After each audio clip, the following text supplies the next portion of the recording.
talk, who couldn't hear. That was hurtful. And for him to say, I don't know how to take care of a special needs child. There are only two L's I take in life: losses or lessons. You learn it from both.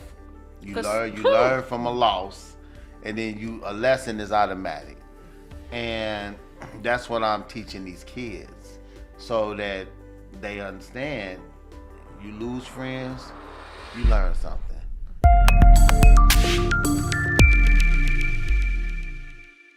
Hello everyone, welcome back to another episode of the Growth Motivator Live with me, your host, Dr. Lisa L. Campbell, the Growth Motivator. I am joined today by a high school classmate. Yeah, we're a little older now, but today we're going to be talking about finding purpose and passion in work and life. And let me just give you a fair warning. If you have a young male in your viewing area, pause and bring them in the room. We are going to have some authentic conversations about life, learning, growing. So, Mr. Kenneth Abrams, welcome to the show. Thank you so much.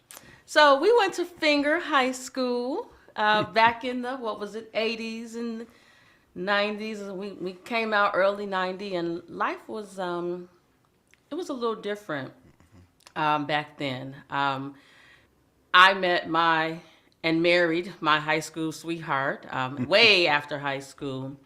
But I think back on my experience as a girl in high school, and I don't really remember a lot of things. When Paul and I talk about some of the things that he experienced, I didn't experience. I had one situation where these girls surrounded me and was going to try to beat me up because I had on my daughter's father necklace. It had a little symbol on it, and they surrounded me, but somehow my girl Janita and somebody else was there, and so it didn't happen. But I know as a young boy growing up at Finger, life was a little different for you. So give us a little snippet about how life was. And again, I want you to keep it real, because I want you to help the young men, the mothers who are trying to father a young boy by themselves, to understand that there's a journey, but you got to make some detours to get there. So tell us about your early years.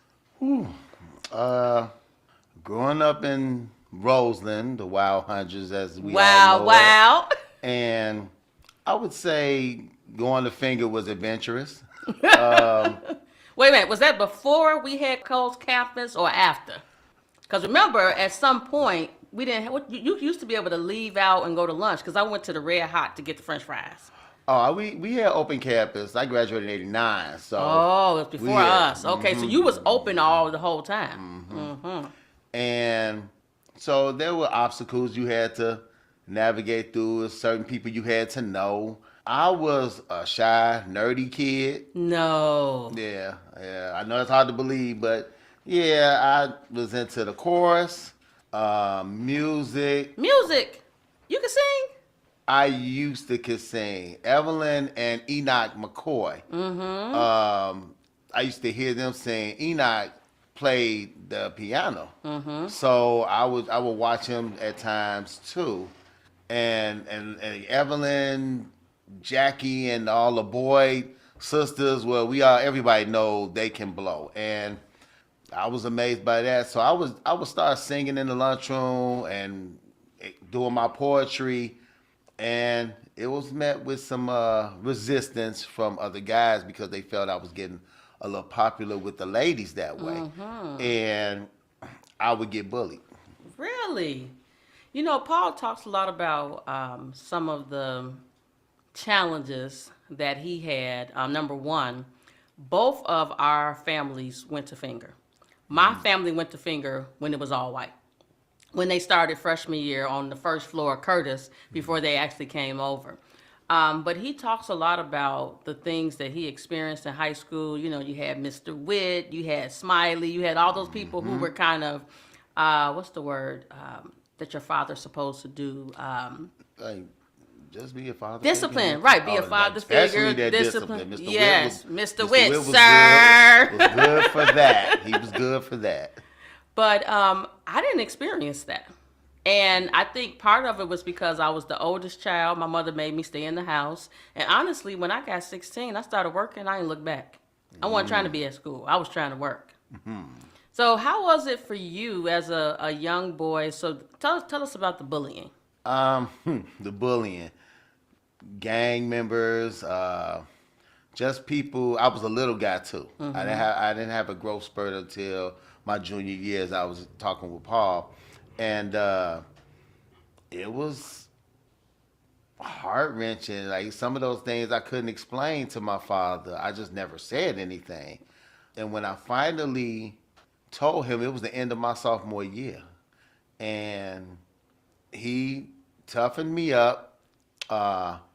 But I came back that junior year like with a vengeance. And I was just talking with Paul, saying I was fighting. I think the first 2 weeks I got there my junior year, I was suspended. You had all that pent up energy, huh? All that anger. And it's like every person that bullied me, and I told my parents I was on a mission, told my little brother I was on a mission. Everybody who did something to me was going to have payback, and I'm glad that most of those guys, we got past all that, of course, when we got older, but I gained a little bit more respect. Then I was tough because I could fight. So that right there, I have to say that my father gave me a lot of ethics, morals, and I know that's unfortunate for most of our youth today, but there are men out there that still carry those old school values, those old school morals, and they just have to reach out. Y'all got to reach out. I mean, because think about how many young men are growing up without a father in the household, without a grandfather, without an uncle. The streets become their family. Yes, that's exactly what happened to me. So my father was there, but he wasn't there. And this is my perception of him. But he taught me how to work. He taught me how to raise a family. But he wasn't a nurturer.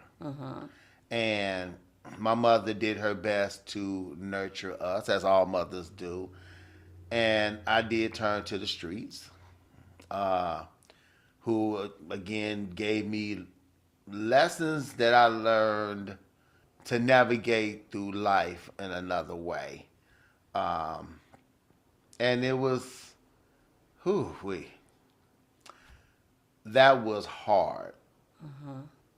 I didn't find out years later how hard it was on my father until, I was already in my 40s. And me and him sat down and had a conversation in Alabama, and I'll never forget this conversation. He was like, how did you think that made me feel as a man, knowing that you couldn't talk to me, knowing that you had all this pent up anger, frustration, all these overflow of emotions, and you can talk to me, your father. See, I ran to my mother about everything, and me and her are still close to this day because I still tell her everything, and I'm 50, So that's why I do what I do. And what do you do? I am a therapist for a Black-owned agency in Indiana. I've been doing this work in social services and mental health since about 2006. Just talking to kids. I'll pull a kid to the side and give them the advice that was given to me. And I have changed some lives. I've lost some lives. But it's still a reason for me to go out there and continue doing what I'm doing. You don't get no accolades for it most times. Thank you or any of those things, but in your heart that's what you've been here to do. I've done a lot of things in my life, and the only thing that I've been good at is giving advice.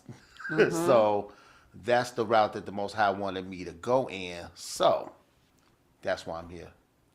So, thank you for that. So, if you could look into the camera and tell a young boy, and unfortunately, it's getting younger. I watch the news a lot, 4, 5, 6, 10, and every time I see a smash and grab, an armed robbery, I'm holding my breath to see, honestly, what color they are.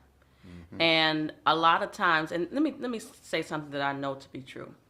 The media shows us what they want us to show, because I'm pretty sure that it's not just us with the smash and grabs and all of that.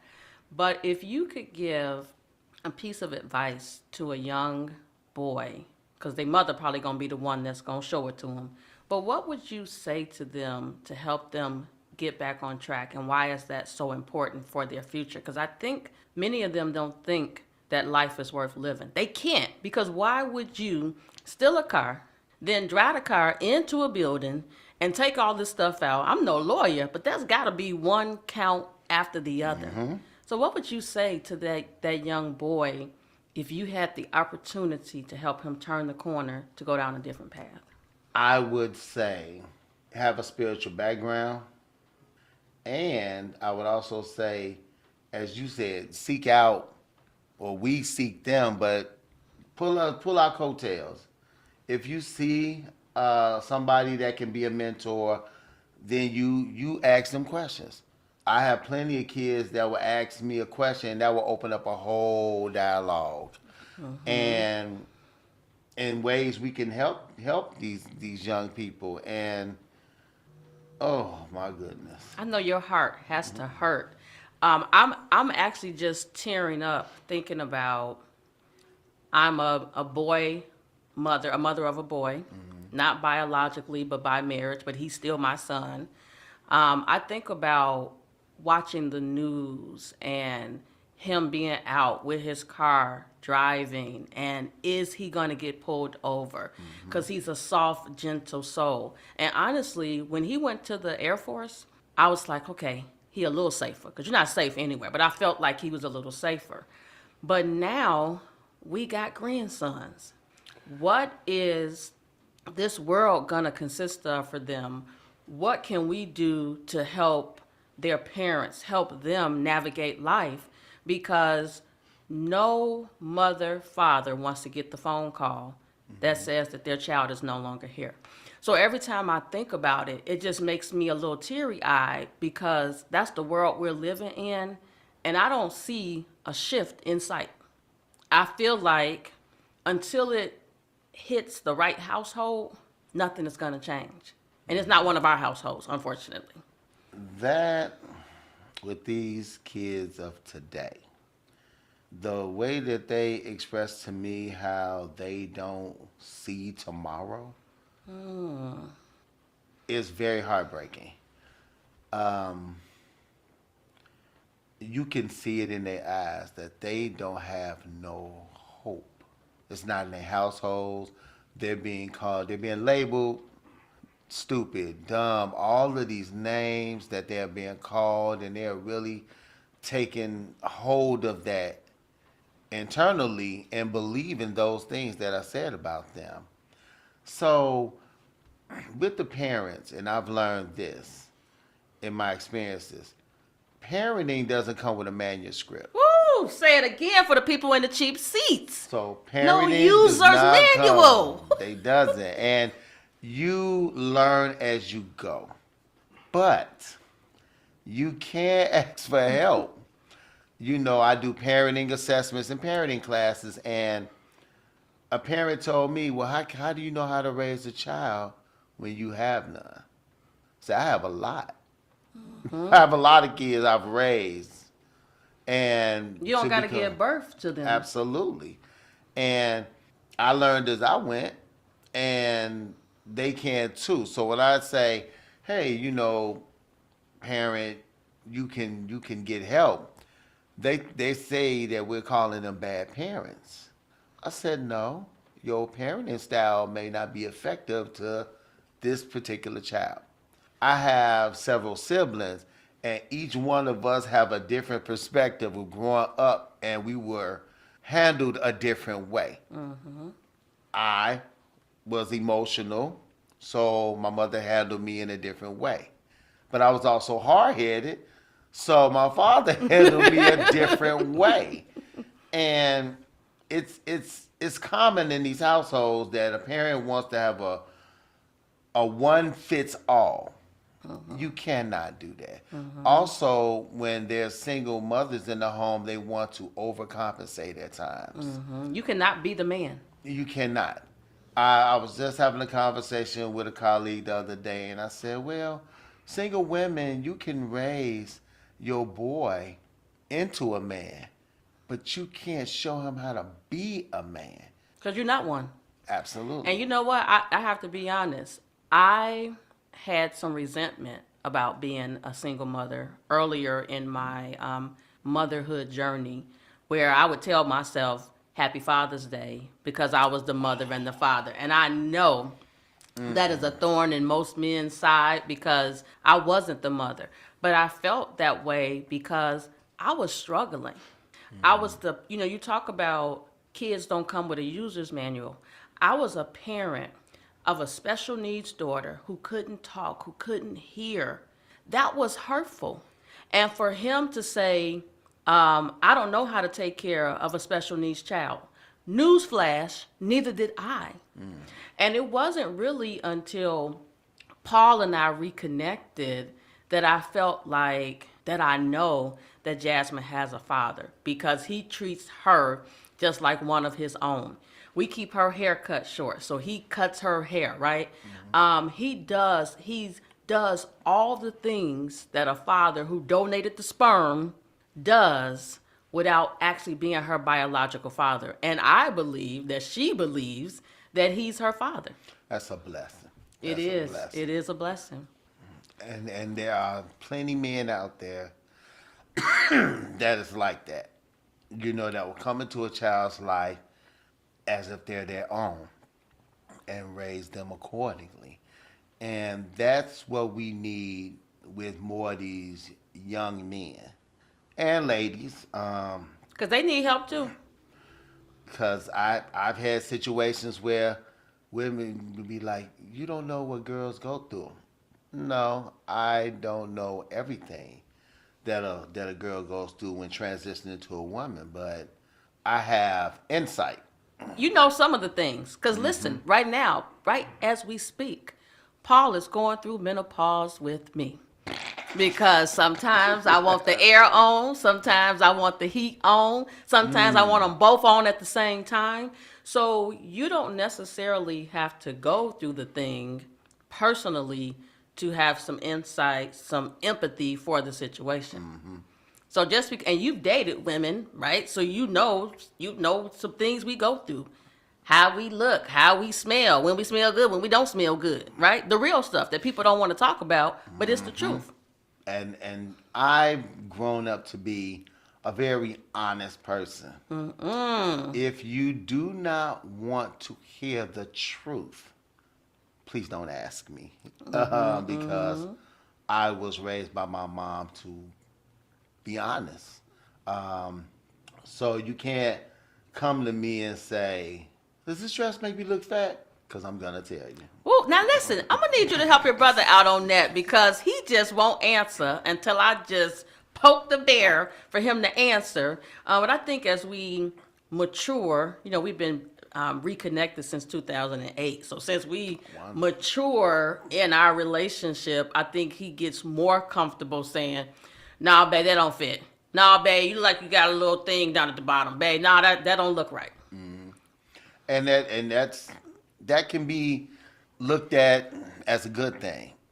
To people that are insecure and self-conscious, then it's like, oh, you're downing me, you're belittling me. But no, I would want someone to be honest with me. If I'm wearing a shirt that makes me look 9 months pregnant, then I want you to tell me. I don't want to go out there looking a hot mess because especially if I'm with a significant other, we represent each other. Absolutely. I think that level of understanding comes with maturity. I know before we went on the air, we talked about how we are all continuing to grow, but some people we grew up with are still stuck Oh, in the yes. 80s and the 90s. And it's unfortunate because this world has so much to offer, but you got It to does. keep growing. You got to learn and grow to get there.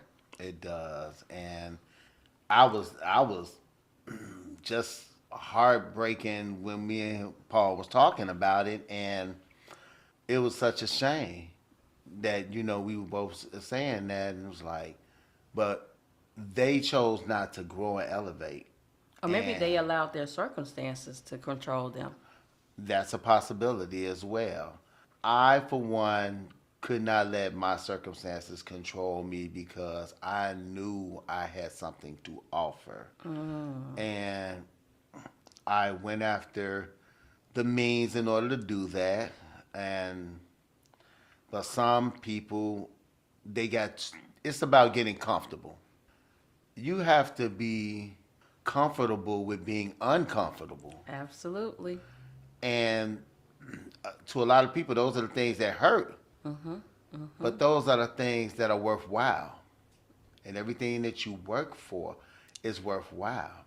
So, with most of these children making mistakes, now they commit these crimes, and surely they should be reprimanded for those crimes. But there's some kids out there that just follow the leader, and they get caught in a certain situation and things of that nature. And they have to understand that it is okay to make a mistake. We all made mistakes. And we Some which we gonna take to the grave. Yeah, and some that we're still making. It, as long as you are able to get up that next morning with the Most High's help, you're gonna make a mistake.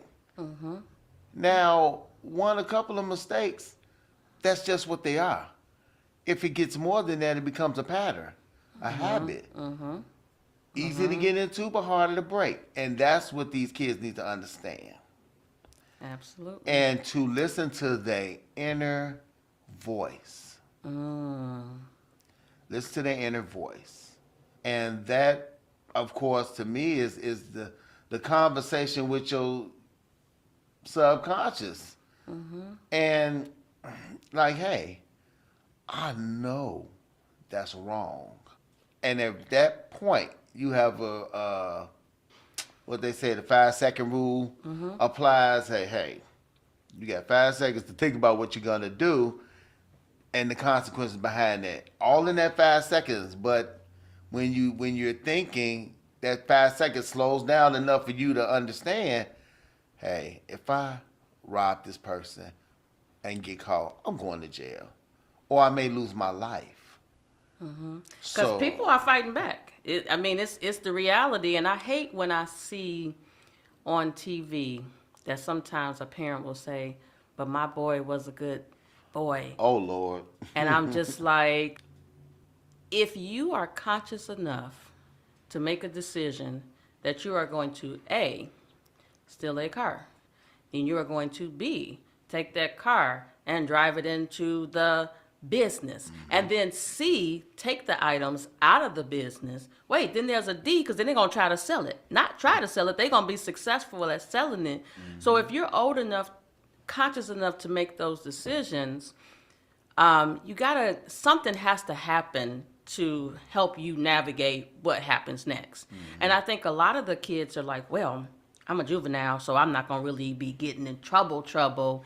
And when I turn 18, it can be all washed away like the rain that's happening right now. We were told that.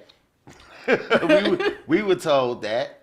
And depending on certain jobs and careers you want to take, oh no, that juvenile record will follow you. It's poor, I want to say poor parenting. That's exactly what I'm going to say it. Poor parenting and misinformation that we hear from different sources, including social media. Oh, yeah. Now for this generation, and it's like, do your own research. Google is there for a reason, not just to play on your phone. And everything is out there so much that all you have to do is get the information with the click of a button. So you can do your own research and gain your own knowledge. You don't have to take the word of what you hear. You see for yourself. With the kids and the parents and the, like you said, my boy or my girl was a good boy or girl. Parents know their kids. No matter how much they sneak around or think they slick.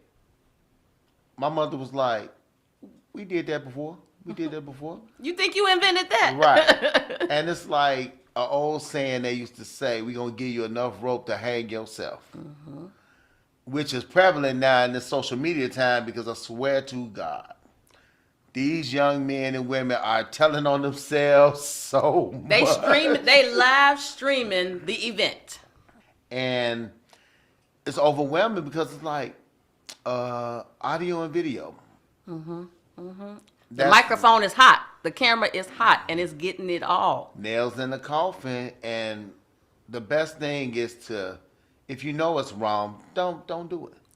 Walk away. Oh, that's it. That's it. There's nothing in this world that will make me do something to jeopardize my life or my family's life.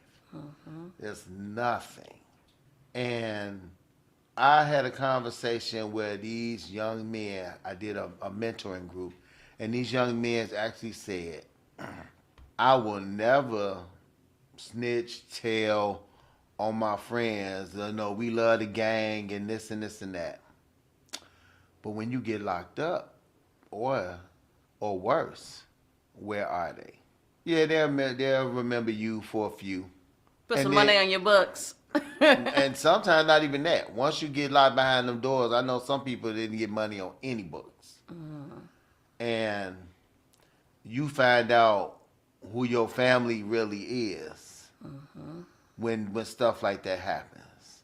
And that possibly could be somebody's wake-up call.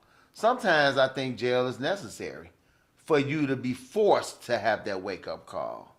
And then you have an opportunity. Am I going to still be stuck? Or am I going to elevate? And once you elevate and get up out that situation, then you can be like, I'm going to yank another kid. And then it's a reach one, teach one.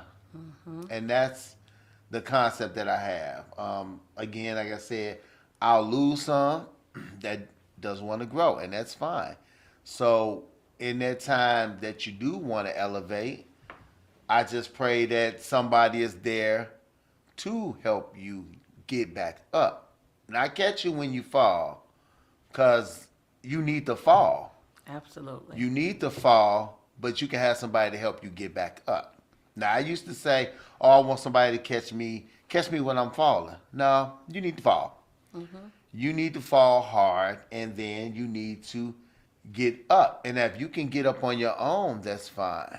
Get somebody to help you walk, to help you run, or you get somebody to help you up and help you navigate to being better. So it's a hard job for anybody to get through to anybody, and not just kids, adults. Yeah. You know, I work with adults too that's dealing with addictions and things of that nature, and that also is heartbreaking, because some of these people admit that they don't know it all now. You know, like everybody used to be like, man, we know this, we know that, and we figure out we don't know anything. Not a thing. And that's a blow to the ego. It is. When you don't know, like, how am I gonna? And I get those sometimes. As much as I go around helping people, I get upset and frustrated when I cannot help a person. Because you got a heart. And I take it home at night like, oh my God, how am I going to help this person? Or how am I going to see them through? Like, how am I going to help this mother? Most of the kids I see have single mothers. fathers are not in their life, or they're sparingly. And then some of the men that I've talked to, I just tell them, it's not about your relationship with her. It's about your child. And you have boys that you want to see as men, but you're not doing anything. And when you dig deep and you realize, hey, the old excuse is, well, my father wasn't in my life, or my grandfather wasn't in my life. Okay, that adds on to your trauma, but not your responsibility though. It doesn't stop your responsibility. Like, you never want your kids to grow up like you did. You want them to have a better life. And you know what I like to tell when I coach women, men, I often say to them, you cannot allow your past to hold you hostage. Because if I think about the day when I took those 30 Tylenol because I was going to end my life, Oh, wow. and I think back to when they was pumping out my stomach with the charcoal at St. Francis Hospital in Blue Island that used to be there. Ooh. And then I think about the ambulance ride over to Heart Grove. I realized then I can't change the past. But what I can do is get myself prepared for the future. So I'm constantly learning faster than I'm growing. So I'm constantly reading books. You talk about Amazon packages showing up at the door. If anybody want to steal my packages, all they're going to get is a book, because I'm constantly reading, and my reading, what I'm learning helps me, but it also allows me to help others who don't want to read. And there are so many people that need help. One of the things that I aspire to go into CPS and do growth mindset workshops where there's a schedule for the parents and there's a schedule for the kids. I went on a field trip with my niece a few months back, and I was just watching the young people. I saw, and it was a diverse group, and we were on a trip to Alabama. We went to Alabama and Atlanta. Oh. Martin Luther King, we walked the bridge for Selma, we saw the area, and some of the kids did not respect what our people had been through. And every chance they got, they was putting that phone up against something, trying to do a TikTok video. And I get it, that's the age that they're growing up in.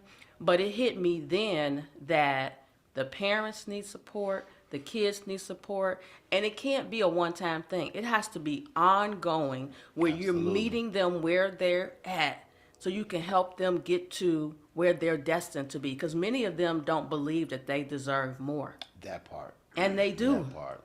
We all do. This big old world has so much to offer, but many of us don't see past the 606. When we used to take our kids on vacation, not because we was rich, because yours truly worked like 5 jobs at one time, because I wanted our kids to have a better life than we had.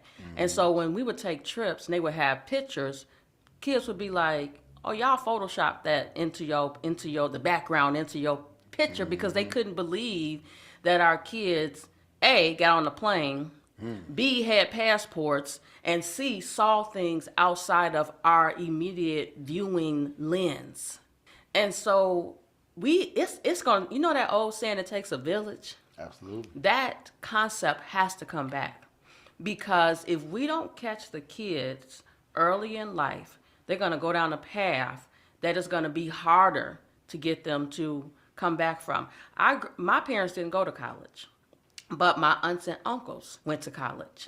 And after having a baby, I quickly realized that I needed to go to college, because I wasn't going to go to college, because I thought I went to Finger.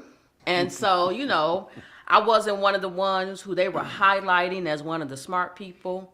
But here it is, 2024. I'm Dr. Lisa L. Campbell for 11 years. Come on now. So I chose not to be a victim of back then. The past is over. Yes, a lot of things are repeating themselves. We had the pandemic, right? That's hopefully be another 100 years for something that like that happens. But I realized that I owe my family to continue to grow and learn so I can help the larger body. Absolutely. And it's going to take all of us. Absolutely. So we have been talking a lot about finding your purpose, your passion, helping with your personal life, your professional life. What does the future hold for you? What do you have planned? I know you're going to be starting the podcast, so I'm going to put that out there into the world. This video, this live streaming is going to be your accountability accountability partner. But besides the podcast, what's next? I want to have my own practice. So that's in the works for 2024. And I have some projects that I want to put together for the young men and women that I work for, and just being happy in what I do. I want to continue being happy because I'm already happy with what I do. I just want to continue being happy with what I'm doing and just waiting for 2024 to just all these opportunities that I have. It's a lot of them, too many to list and name right now at the top of my head, but I've been working 2023 like a Hebrew slave. Now, Listen. I listen. And it takes time to grow the vision, right? But you are mentoring everybody else, so you need that mentor, that person who has the expertise in the podcasting and all the things that you want to do, because you can benefit from, and I'm not going to call them mistakes. I feel like everything we experience in life is designed to help us grow. And if you don't experience the thing, you can't grow. And I like that you said that. I wrote on social media once that there are only 2 L's I take in life: losses or lessons. You learn it from both. You learn from a loss, and then a lesson is automatic. And that's what I'm teaching these kids, so that they understand. You lose friends, you learn something. You get a lesson, and something happened to you, and you were able to make it through. That's a lesson, and it's okay. It is okay. It's okay, and There's a blessing in the lesson. that you went way back. You went way back to our grandmothers in church when it says a blessing and a lesson. But it's so true. Some of those things that our grandparents said to us still carry me through to today. My grandfather, December 2023, 103. Oh, I did not know he was 103. I knew You saw him at the party. So December, Right, yes. so he was 102 then. He will be 102. He's 102 December 2023. Wow. And you know what he says? Love everybody. Put God first. Everything else is going to work itself out. Absolutely. And that's another thing with these kids, because they say we're old. And I know when we I were am young, not old, please. and I understand how we viewed our parents and grandparents at the age we are now. And that's, like you said, we're not old. We're seasoned. Yes. But we're not old. And the kids, sometimes they be like, "You're so old." I'm like, you have to only wish that you can even make it this far. Yes. Which is another issue that we're having. These kids are not even seeing 18. And I'll tear up talking about that, but 18. Yeah. I mean, 18 was easy for us. I mean, even at 16, those that were taught to work, getting your first job, all these milestones, your driver's license. It's 20-year-old kids out here don't know how to drive. They don't know how to go to a job interview. They don't want to work. It's just so many things. And when I mention about my childhood and the milestones, and they look at me like uninterested. And I said, having a license, there's a lot of kids I know that didn't get it at 16, 17. So they got them at 2021. And I said, well, I know you're happy because for boys, that is your rites of passage to get a driver's license. And to even get your own car, that meant freedom, is what my father said. You're free to go where you want to go and things of that nature. And some of these kids just don't experience these firsts of something except for jail, and it's like more of these young kids are you're not the first to go to college, but you're the first to go to prison. Wow. And then they wear that as a badge of honor.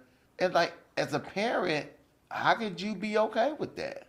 And if you're not okay with that, don't internalize that, verbalize that, let them know, hey, you are a disappointment. But that means I failed as a parent. If you go to jail as a kid, you failed. So now you gotta work so that you can amend those mistakes. And so your child won't see, other bad days like that. So. Wow. Well, listen, our time is up for today. It has been such an honor to have this conversation with you. It's my prayer that lives can be changed. It's hurtful to see that the only pipeline that boys have is to prison. And that should not be the main pipeline. That should be something that they look at and say, yeah, I don't want to go down that route.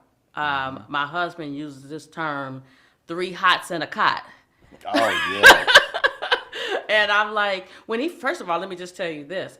Because I've spent so much time working and going to school, other than going on vacations, I am so out of touch with a lot of things that have happened in life. And so when he said 3 hots and a cot, I'm like, what is that? And so once he explained to me that it was 3 hot meals and a bed, I'm like, but you in these walls and you can't, behind this cell, and you can't get out. You don't have the freedom to walk around and go to the store. Remember, we used to go to the candy store and go to Evergreen Plaza and all these places that we had the freedom to go to. They're losing their freedom at an early age. But our forefathers fought for our freedom, and they're just giving it up. That's a whole nother conversation. Yes. Oh my goodness. And it's hurtful. It is hurtful. I mean, yeah. And I try to explain to the children, you living in a closet. Forget all that stuff that's on social media, because now these guys got phones and they can get on camera and all those things, even in prison. But you're not understanding those consequences. You're just not, they're mostly glorifying those things. Because it's not a hotel. You're not coming and going as you pleasing. Absolutely not. And for someone to tell you what to do, where to go, and things like that, it's not like this is the armed services, where you have a reason for being there, a good reason, and it's a purpose. What is your purpose when you're in prison or dead? What is your purpose? You had these passions. You had, I was good at art. Well, you can't show your art behind the walls. You can't show your cooking skills behind the wall, except that even on the videos. But it's like, think about what you could have offered the world. They have so many talents and gifts. So many. Larry from Larry's Barber College, he has a barber school inside of the prison. And he's had it for years. I did not know that. Yes. Larry's Barber's on Halsted? Yes. I did not know he had one in prison. Wow. Yes, he has a barber school in the prison because it has been his mission to help these young men and young women turn their lives around by giving them a skill that when they get out on the other side, they don't experience a lot of barriers, right? Because you're not having to go through background checks and all these different things to cut somebody's hair. And they are so talented. If you can hook up all these schemes to be a bad actor, you can hook up a scheme to be a good actor. Absolutely. And it's going to pay more. It's going to have some risks, but the benefits outweigh the risk. Absolutely. Well, listen, we are out of town. It is out of time. It has been amazing chatting with you today. I wish you the best of luck in your podcast. You see, I said it again. Podcast and all the things that you're going to do to help people, because people need help for us to be able to sustain our race, our future. You know, Whitney Houston said, "I believe the children are our future. Teach them and let them find their way." They've lost their way. Oh, yes, indeed. They need it back. I don't know if they're gonna be our future unless we step in and help them out. Yeah. Absolutely. With that, this has been another episode of the Growth Motivator Live, where we focused on finding your purpose and your passion for personal growth. Until next time.